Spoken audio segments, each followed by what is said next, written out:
So much, Netta. Great. Well, hello, everybody. Welcome, and thank you so much for joining us today for this session, which is called Supplier Diversity Certification Explained. Yeah, so the session is being recorded. And we will make it available to the public. We also have previous webinars that are available on our website, and there will be a link shared in an email that is sent to you after this session. So it's my pleasure to facilitate this session. My name is Melanie Roop, and I'm the Senior Director of Loans and Advisory Services with WeBC. I'm joining you today from the unceded territory of the Coast Salish people, the Musqueam, the Squamish, and the Tsleil-Waututh nations. I'm committed to a journey towards truth and reconciliation and unlearning the practices that perpetuate colonialism. And I'm very grateful to those with a deeper understanding of the issues for sharing their knowledge and guiding my path. I'd invite you to write in the chat your traditional territories so we know where you're joining us in from. And Netta will post in the chat a great website if you're unsure to see where you reside and the nations that were there before you. If you have any ideas for a future webinar, please also put that in the chat because we love to hear your ideas on topics you might be interested in future. So got to keep advancing the slides and talking at the same time. So WeBC is a not-for-profit based in BC, serving women entrepreneurs around the province.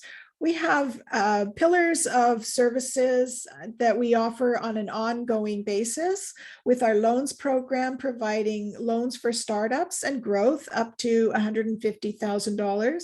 We also have a lot of women interested in purchasing a business and can support with financing for the purchase. We have business advisors that can provide business expertise and respond to questions, be a sounding board, and help you with whatever challenges or issues you might want to discuss with a business advisor. And then ongoing, we have skills development workshops providing education and skills development on topics that are relevant for our entrepreneurs around the province.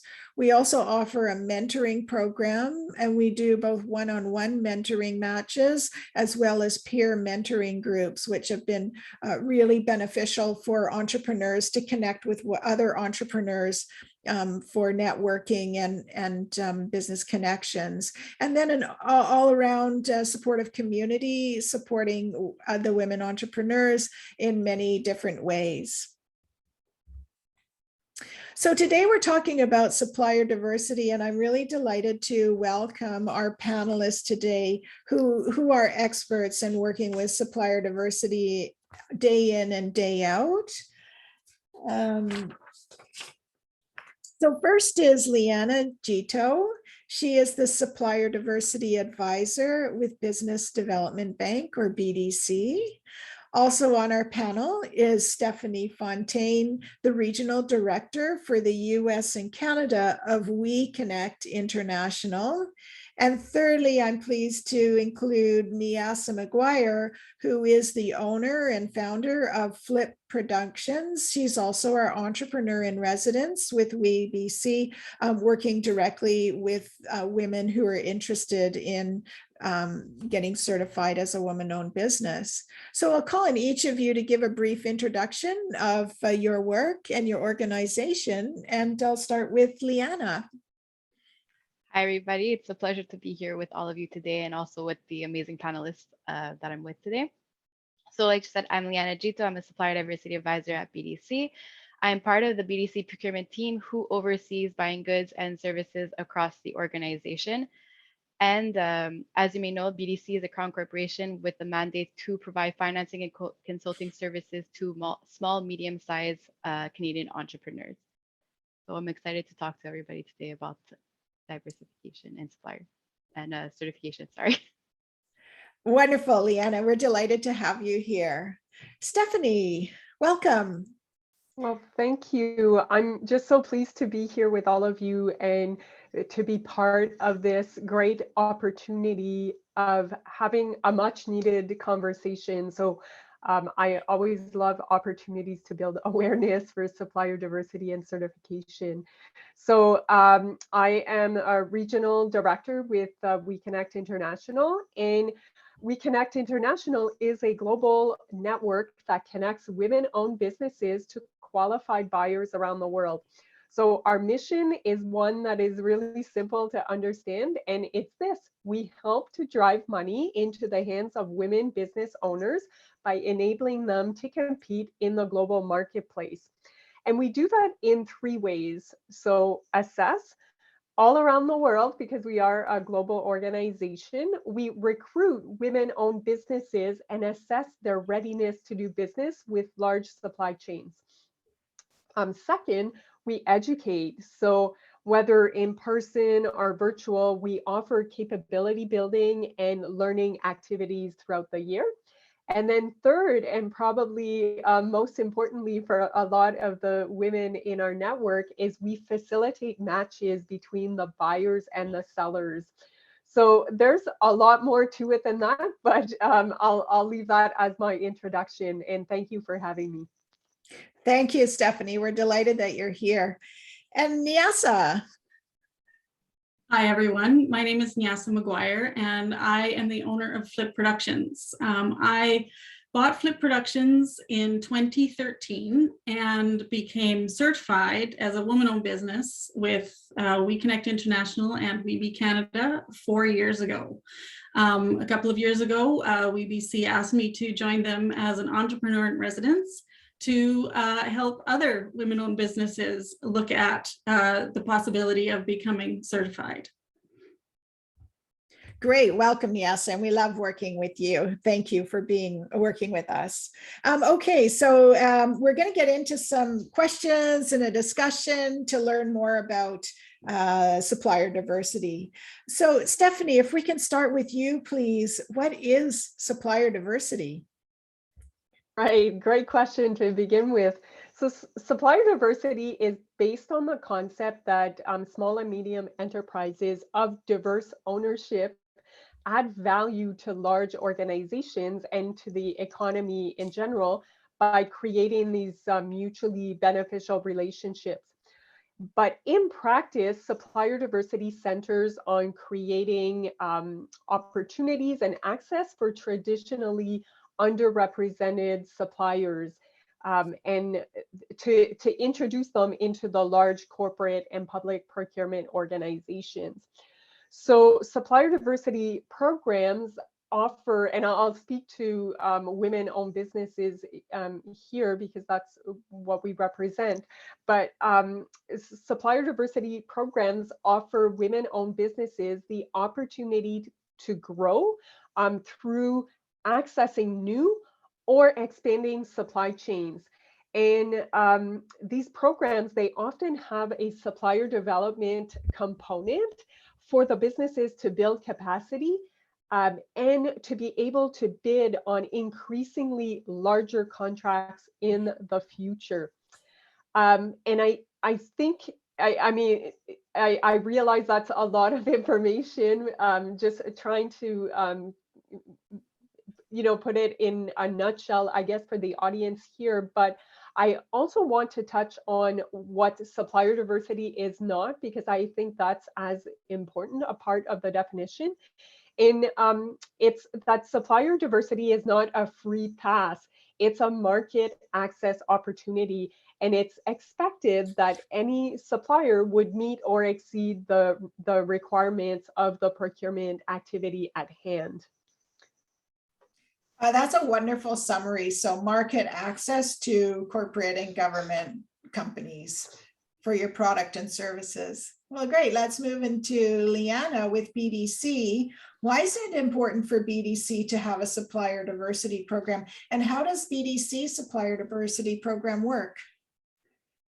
So BDC has had a long history of supporting diverse entrepreneurs on the financing and mentoring side, advisory services. So we had programs for Aboriginal, newcomer, and women. But when we looked at our procurement side, we never had anything to do with the suppliers. So we wanted to fill that gap and do a complete 360-degree approach. So to also provide those diverse entrepreneurs with the opportunities to work for BDC. And being a business development bank, we want to like participate in like growing the Canadian economy. So what better way to do that than actually giving them mandates to work for BDC directly? And by having BDC on their portfolio or on their like that they work with BDC, it also helps them get business with other companies. So that was one way we wanted to show that we were supporting diverse entrepreneurs, and it made complete sense to us. And we want to even make sure that, like, when you think about diversity and inclusion, it shouldn't only just be the employees or our clients, it should also be our suppliers. We wanted to make sure that our suppliers represented the Canadian population. It was just as diverse, and we didn't want to stick with only one group. Now, when we're saying how does our procurement, our supplier diversity process work? So the objective of our program, like Stephanie said, was to provide visibility to diverse entrepreneurs on all procurement opportunities, regardless of the amount. And when we're talking about diverse suppliers, we really look at the ones who have diversity certification. And this is important to us because the diversity certification confirms to organizations and guarantees to us, gives us that level of comfort that these companies are owned and managed by one of the diverse groups.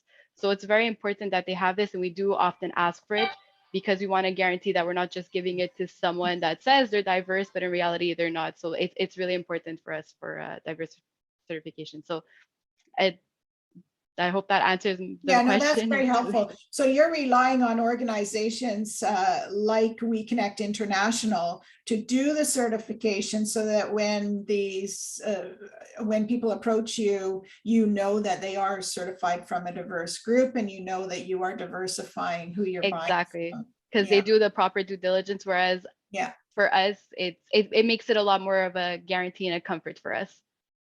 Great, great. That's very helpful. So Stephanie, how does certification work? How do you get certified? Yeah, another great question. So first thing I'm going to say is certification is a robust process to validate that the business is 51% or more owned, managed, and controlled by one or more women in our case. And there are other organizations that certify for the other categories.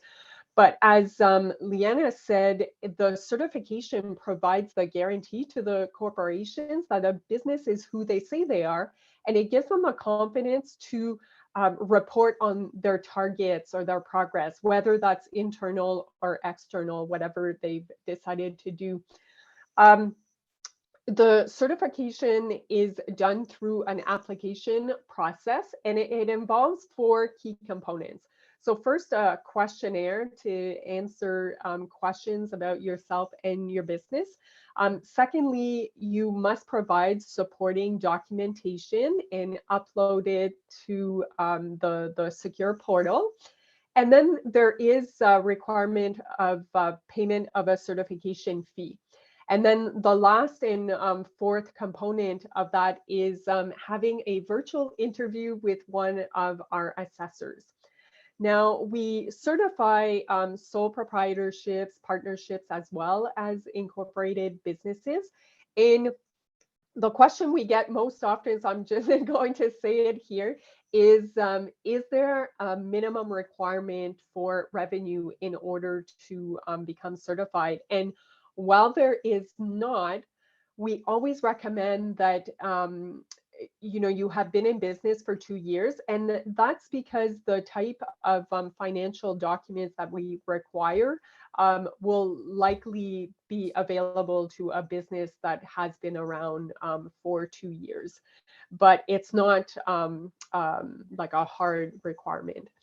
Now, the types of documents that are needed, there's a long list, but they would include things like official government issued ID. We talked about financial documents like balance sheets, P&L statements, bank statements.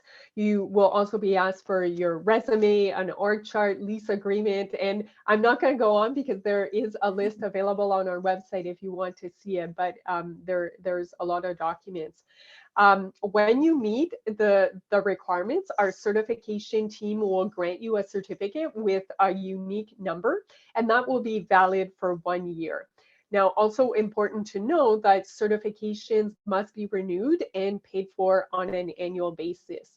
And then keep in mind, this entire process can take up to 90 days. So, be prepared. It may take a shorter amount of time, but it can take about 3 months to do because of some of the back and forth. So that is an overview, Melanie, of the certification process. Very helpful. Thank you, Stephanie.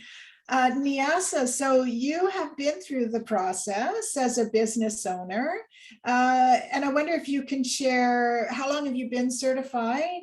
When did you get certified, and why did you decide to get certified as a woman-owned business?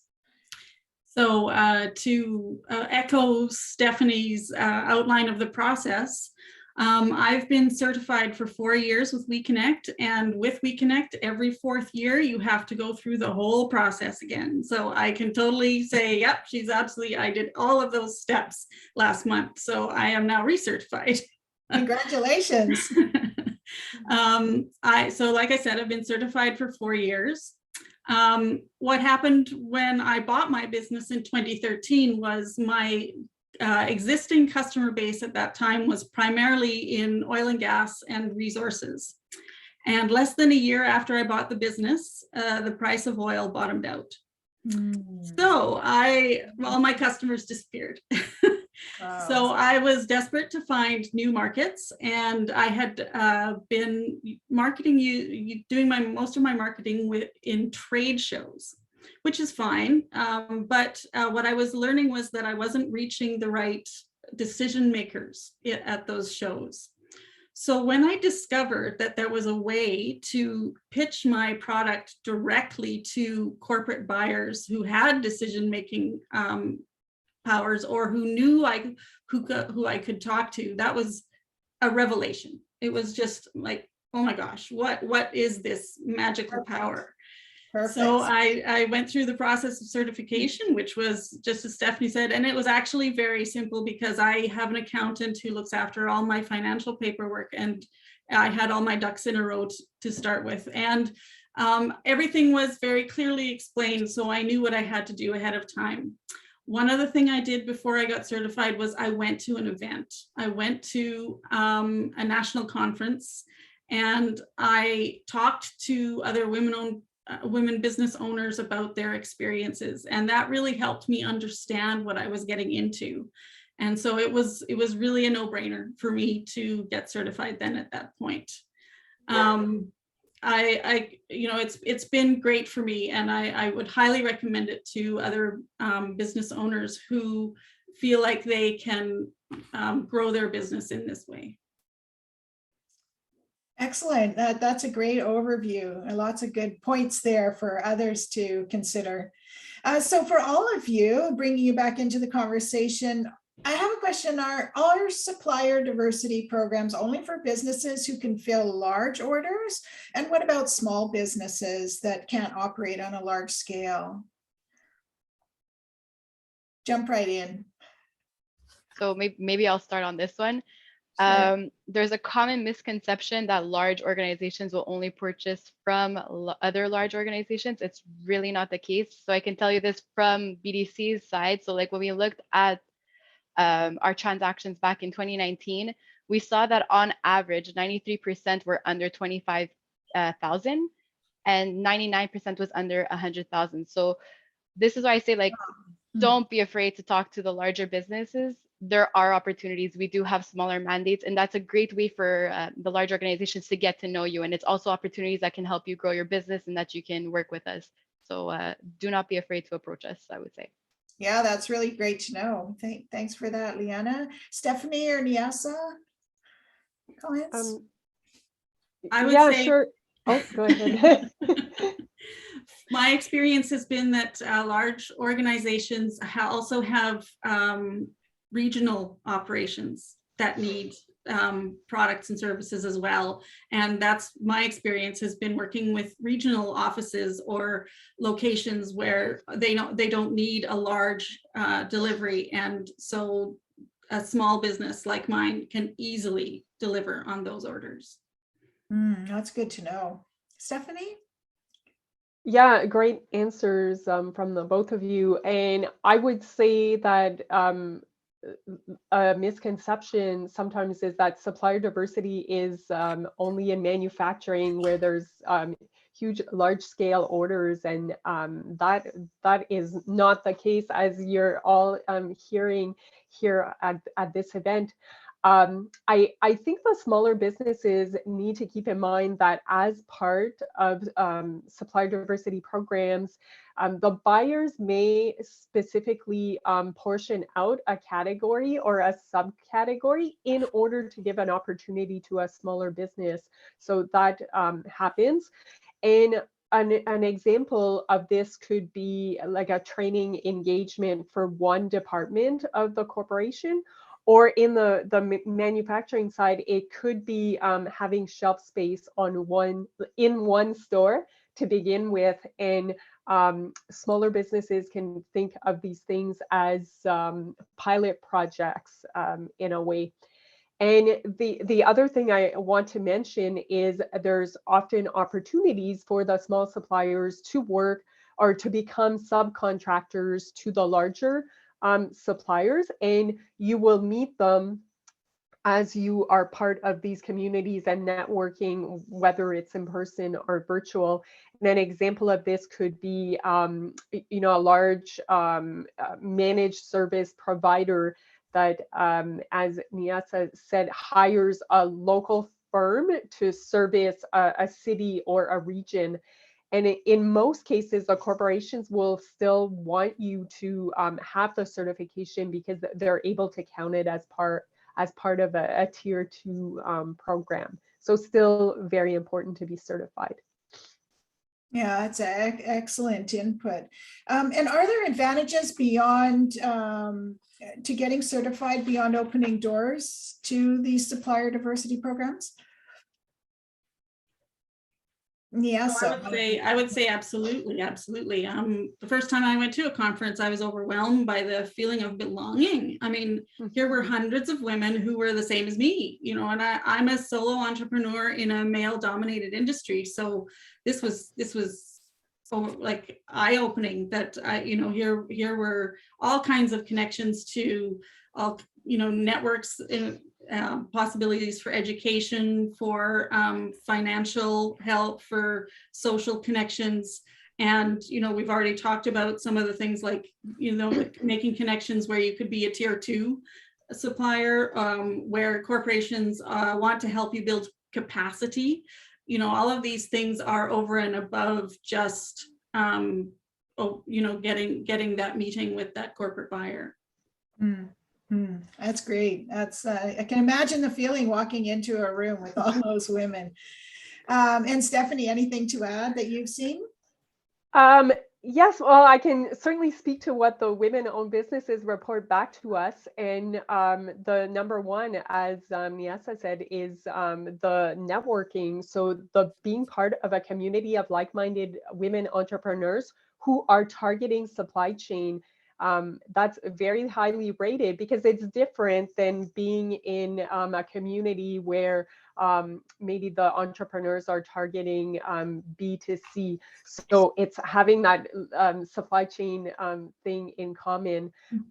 Secondly, it's about going deeper and forming those relationships or those partnerships. And sometimes it's about, being able to partner with another business to bid on a large RFP or something like that. Or even to be able to get some tips and some best practices from the certified women-owned businesses who have done it before, right? Why try to figure it out from square one when you can get a little help? And I would say that the women in this space are willing to share their successes and their challenges, and that's super useful.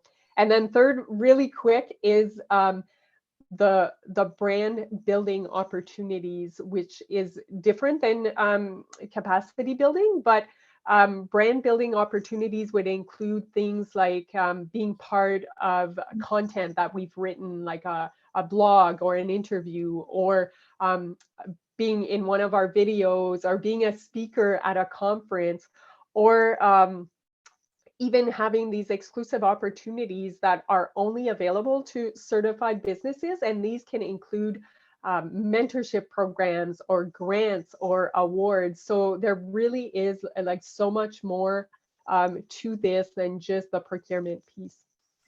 Yeah, it's really interesting that you bring that up, because I think of some businesses that I've seen where part of their marketing is the logo of being a certified woman-owned business, and it seems quite separate. Seems quite separate from actually wanting to, bid on the supply chain, participate in the supply chain. It's really about advertising their business as a certified woman-owned business. You're right, Melanie. We have some of the smaller business too that are just interested in getting the logo on their product or their website, and that is, enough of a return on investment for them. Yeah, So, interesting. Interesting. So apart from the cost, what should a woman entrepreneur consider before getting certified? Anything, Leanna? I would say apart from the cost, I would basically say that they have to also be aware that, like, once you certify, there's going to be an effort that has to be done. Like, you can't just think you're certified and then it's done. So you need to, like, be prepared. It's not just an investment on money, but an investment on time. So, like, to actually participate in the events and be present. That's one. So you have to make sure that you have time for it. Yeah, good point. Good point. You took my answer. Hey, as a corporation, this is what I'm going to tell you, but there's all kinds of benefits. I'll even say that even at that, companies do look for certification. So that's also another thing to consider. Sorry, Steph, I'm taking more than one of your answers. No, probably. but it's about, like, going into it, understanding that it's not a magic bullet. I mean, that's Exactly. really important. And the part about certifying and then investing time is just so important, because we see this all the time. Like, a business will get certified and then not come to any events, not complete their business profiles, they don't use the logo, and unfortunately that's not going to lead you to be able to make the connections you need that will lead to contracts in the future. So you have to be prepared to dedicate time at the point of certification, but also going forward. Yeah, great. Yes. It's like a gym membership. You Yeah. sign up. You Yes. sign up for a gym, but then you don't go. What's the point? You have to work at it. You have to go. You have to work at it all the time. It's like that. That's a great analogy. I love it. Gym membership. So Stephanie, what are the steps if someone's interested? I like that Niasa's told us that, just going to an event to see what it's all about was a good first step for her. If someone is interested in getting certified, how do they do that? What's the first thing they should do, or the first couple of things? Well, I think being part of an event like this, to learn about it is a great first step. So again, it's the same thing as Niasa said, come to an event. Speaking specifically for We Connect International, I would say go to the website and begin the application, right? Like, that is really the first step. But if you're interested in learning more, we do hold a monthly certification Q&A where we go through a high-level overview of what certification is. And there's also an opportunity to ask some questions about it and get familiarized before you start your application. Now, one thing I will say is we also register women-owned businesses, and that has no cost. It's a much shorter process, and it is actually the first step in going through the certification process. So it's part of the questionnaire that I talked about earlier. So I would say if you want to begin having those entry-level benefits, not all of them, unfortunately, but like some of them, I would say get registered, and that brings you into the community a little bit, and you can get to know us and then decide if you'd like to pursue certification. Good. Excellent. Excellent. That's a good suggestion. And Niasa, anything to add to that? Stephanie, you briefly touched on the questionnaire. I actually found that there is this questionnaire that quizzes you about your readiness for selling to large supply chains. And I found that, you know, even though I've been doing it for 4 years, there were things in that questionnaire that really sort of made me think as well. And I found it really useful. So hopefully we might be able to share that link at some point. Yeah, so the questionnaire you're referring to, the business readiness assessment, it's not currently part of the certification process. It's kind of a standalone tool that we developed last year. But you're right, the feedback you're giving me now is similar to what we've received from other businesses who said they answered I believe it's, I can't quite remember now, but it's at least like 50 questions, yeah. But they really hone in on 5 different aspects of business. And at the end, you will get a score, and you will be redirected to our website where there are some tools that will help you in those specific areas of your business. And I should mention, because BDC's on the panel, BDC was a sponsor of that tool. So thank you. Great. And Stephanie, is that a link that we could share in the email afterwards? Yes, I will have to find it, but yes. For that, it's the business readiness questionnaire. A business readiness assessment. Assessment. Okay, great. Great. That'd be something to look for. Wonderful. That's really great that you've put that together and BDC sponsoring that. I think that'd be a big help. Okay, so the business is certified. I think you've touched on it already. Liana had a comment, and Niasa and her gym membership. So now you're certified. What's the next step? We're gonna sound like a broken record, but participate at events. Like every organization, every certifying body holds events. They have even annual procurement events. These are the events you need to go to. And I say this because I tend to be at those events as well. They have moments where there's roundtables or matchmaking sessions. We are there to listen to you, to get to know you, to understand what your business does. It's a time for you to pitch to us and tell us what you do. And it's just like to start making network and start making connections. So it's like, it's a first introduction. You guys exchange information. And then after that, you all, like, I would recommend following up with an email. We might not have an opportunity for you right now, but in the future. So keep those connections, build those relationships. It's very important. So getting to know people like you, Liana, and building those relationships, staying in touch. Exactly. And I could even give you a great example, actually. So there was one event that I went to. It was a We Connect event, actually. So we had one of our clients that went, and they've been trying to get into touch with a big retail store across Canada. They weren't getting any success because they were trying with their local store.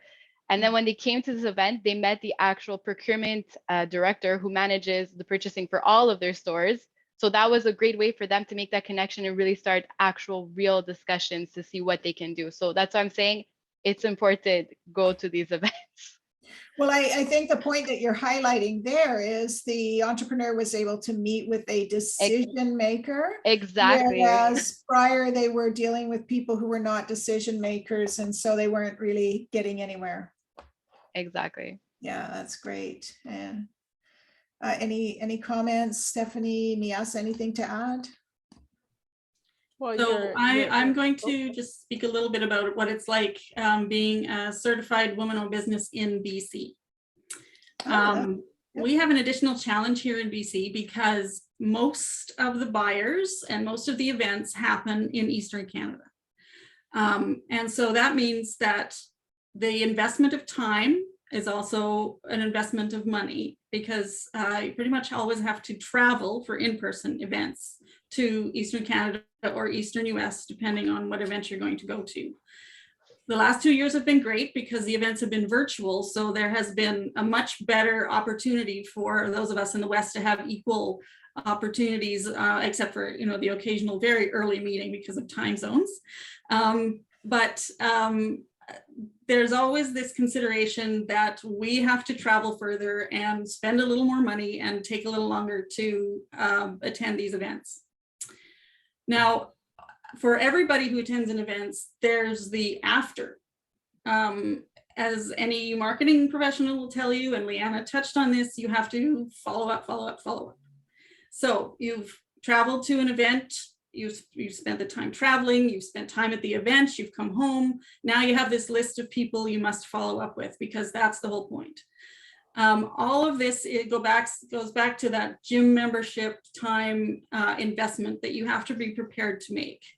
You also have, you know, things you have to consider once you do make or get an order or make a connection with a corporate buyer. You have to think about the fact that corporations have different and interesting rules about things like payment terms and logistics, which if you're dealing with a small local customer, you may not have to deal with, but corporations have long lead times for payment, 60, 90 days or longer. So you have to make sure that you can manage your cash flow.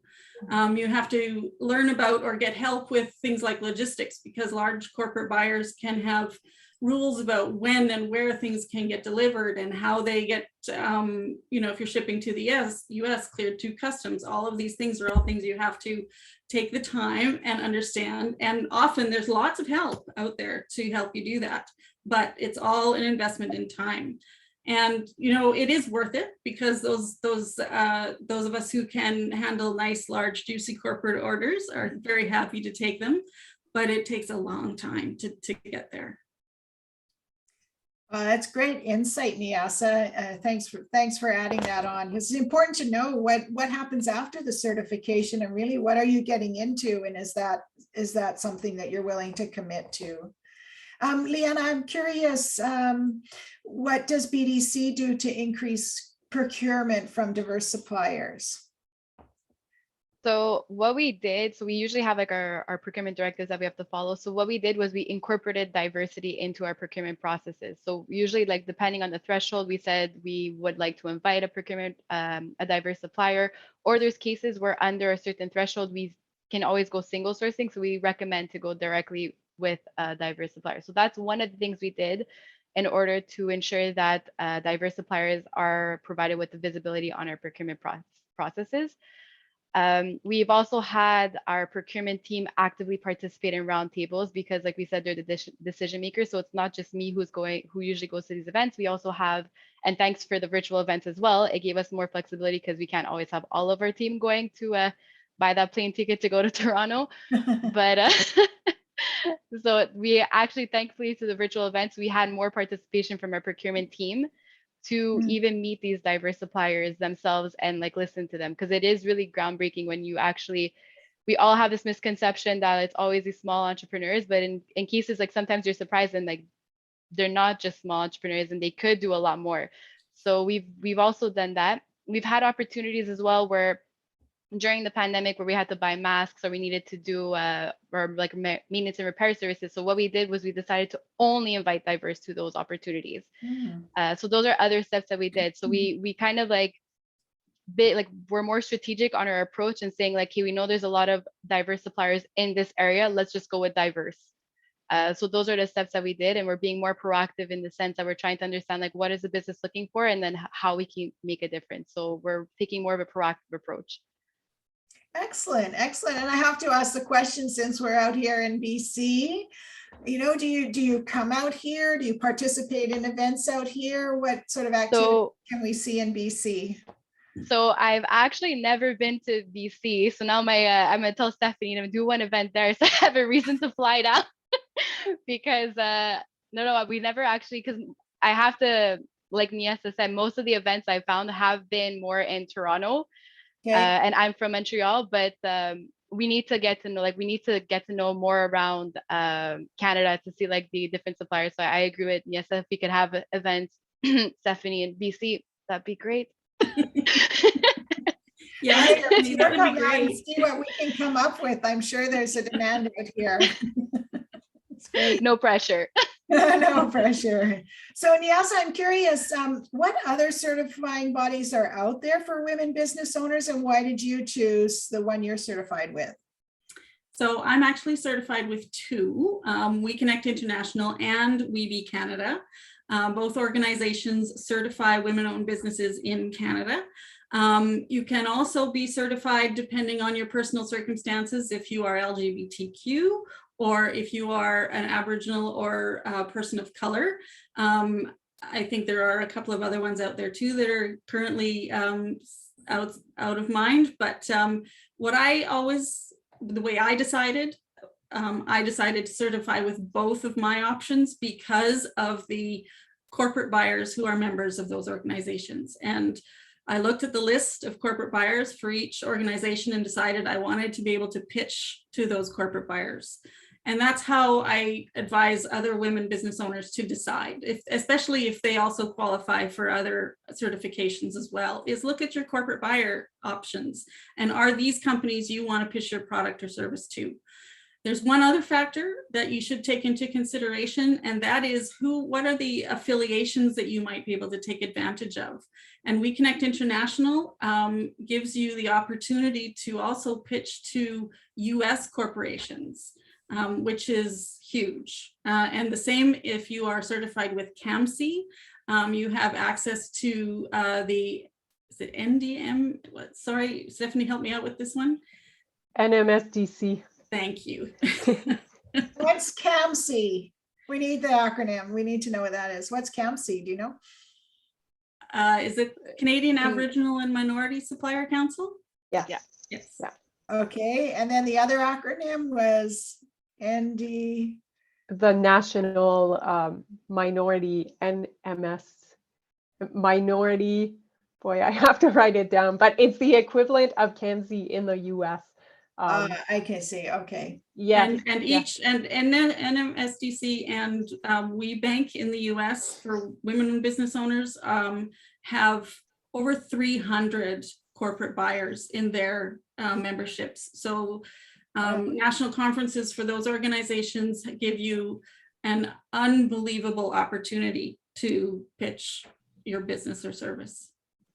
Okay, and yes, so the process for both to be certified with both organizations in Canada, was that a similar process for both? Or? Essentially similar, yes. Yeah.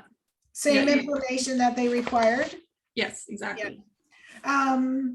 So Leanna, what certifications do you recognize specifically for women-owned business, and then even the others that you know, we mentioned a few of them for specialized underrepresented groups. Are there others maybe? So for women, we recognize WeBC Canada, We Connect, as well as WeBank. And then the other ones, so it's all the Canadian ones. So like we said, CAMZ, there's CCAB, CGLCC. I'm saying all the acronyms. But IWSCC. So there's all the Canadian ones, and there are some US, but I'm not very familiar with the US ones. But usually, like when you get certified, they'll give you a certification paper, and usually we ask for that as a proof of a certification.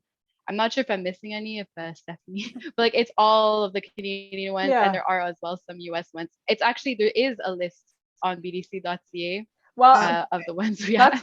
That's what I was going to say. BDC's got a wonderful website that not only has the list, but you've got a lot of good information as to what is supplier diversity, what is the definition of a diverse supplier. So I would encourage anybody here to go on your website and learn more.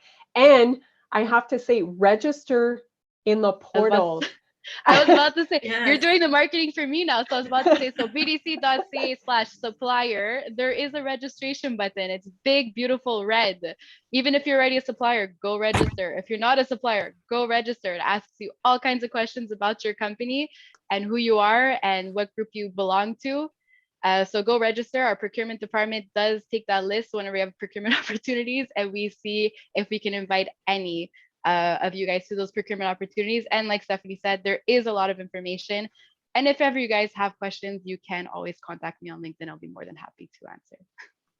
I forgot. The portals.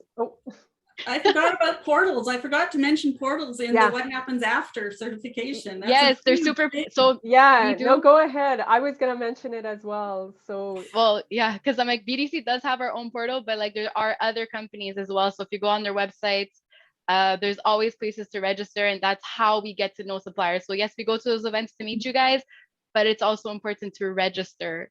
It's another way for us to get to know you as well. Okay, In fact- so yes, let's talk about portals from an entrepreneur's perspective and how Sure. you use portals. So this is another time commitment.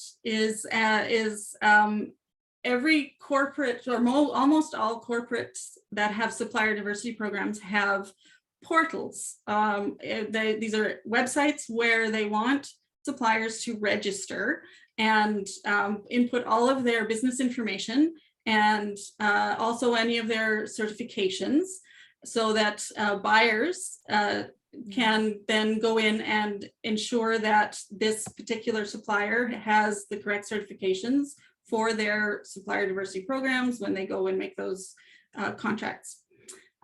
Portals can be very time consuming because, as Leanna mentions, there's sometimes pages and pages of things they want you to fill out. Not all of it will be applicable, but you still have to go through everything and fill out everything that you can.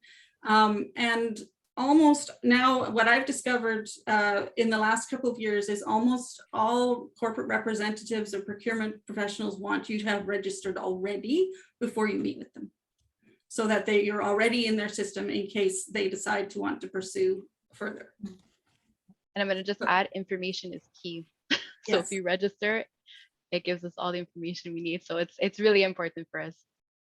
Exactly. Great, great. That's very helpful. Anything to add there, Stephanie?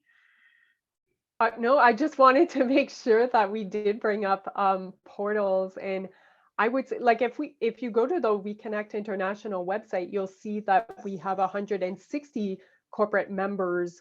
So it's, it may not be realistic to say, hey, I'm going to register with all of them, because it will probably take you the whole year. But we always say, like, pick your 5 to 8 target, target clients, corporations, and then do the research on them, upload your certificate, and really invest in those relationships. So yeah, very important. And that continues like all year after your certification. It's something that you have to dedicate time to. Yeah. And your certification is only valid for a year. So you have to go and renew every portal that you've registered in every year. Think of it as a marathon. Very good. Keep it current. Wow, what a wonderful, fascinating, rich discussion. I do so appreciate each of you for sharing your expertise and just explaining how women can take advantage of supplier diversity to scale their business and access new markets. It's just been a really wonderful discussion. So I wonder if there's any questions in the chat. I see Netta, our wonderful Netta in the background, has been posting some links. So for those of you who can't wait for the email to get the link for the business readiness assessment, Netta's put that in there. And also the portal at BDC and how to get there. So if there's any questions from the audience, we have a few minutes to answer those questions. And we'll go back to just wrapping up. So any questions from the audience? I will say very much thank you to our panelists for their wonderful insights. We have lots of events coming up, and one you may not want to miss is the Passion and Grit, which is a really great program. I think it's 6-week program, weekly sessions with Don McHugh, who is just a wonderful advisor and facilitator. And to see, we have an early bird discount till April 15th, but really a great program to help you build your resilience and take on the challenges for current and the years ahead as you work to grow and scale your business. Before we wrap up the session, I'd like to ask for your feedback by taking a quick poll. Oh, just let me check if there's any questions before we dive into the poll. I think everyone's wonderful to have you all here. People enjoyed the session. Thank you so much. Costs. Somebody asked a question about costs, and I'm not sure what costs you're looking for. If you want to unmute and ask your question, Catherine. Are you looking at the cost of getting certified? Yes, there was a mention of, one of the factors to consider as part of the registration process is the costs involved. So just if there's a ballpark number around that, that would be great to hear. Yes, so certification for We Connect International is tiered. So it depends on the revenue, your annual revenue for your business. If your revenue is under $5 million per year, the cost to certify is $575. It's in US dollars because we are a global organization, but whatever it works out to in Canadian dollars is similar to what a certification costs in general in Canada. And then it goes up from there. So if you're 5 million to 9, it's $900, and then over 10 millions, it's $1,400 per year. Great. Any other questions? I see, Daphne had one. What does B Corporation mean? So B Corporation is another type of certification around social impact and sustainability. So I don't think it's specific to BDC, but it's just a general certification that some companies choose to pursue. Yeah, so we do have BDC, we are B Corp certified, but as part of our Supplier Diversity program, we do look at if they also have a B Corp certification, but it's not, so when you're looking at the eligible suppliers for our program, it's not cumulative. You could either be a diverse supplier with a certification, BDC client, or a B Corp. So it's not that you have to be all three, it could just be one or the other. Perfect. What does it mean when saying my business will look better if I have a longer relationship with BDC? I'm not fully sure what you mean by a longer relationship, but maybe if you're referring to what I was saying earlier, it's by doing business with BDC, you can have BDC as one of your clients on your resume, which will look good when you're going to like another crown corporation. So it's kind of going to the company saying, BDC, I've worked with BDC, I've did this mandate. So it's kind of like when you're going for a job, like your resume, what you did in the past. Yeah, great. Sort of that credibility, adds credibility to Okay, that's trust. That's great. Okay. I think we covered off the questions. So to stay in the loop with WeBC, please subscribe to webc.ca as our website. And then the page is at stay-in-the loop. You can sign up for our newsletter that comes out monthly. Netta, did you want to do a poll before we sign off?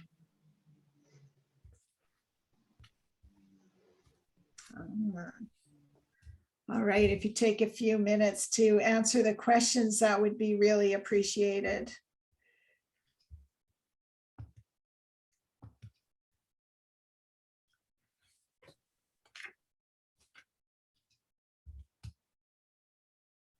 And Netta, when you're ready, what is there? Okay, good. Netta's put in the chat the link to stay in the loop. So if you wanted to sign up for the newsletter now, we will be sending out an email afterwards with a lot of links and information and the recording for this We Cafe.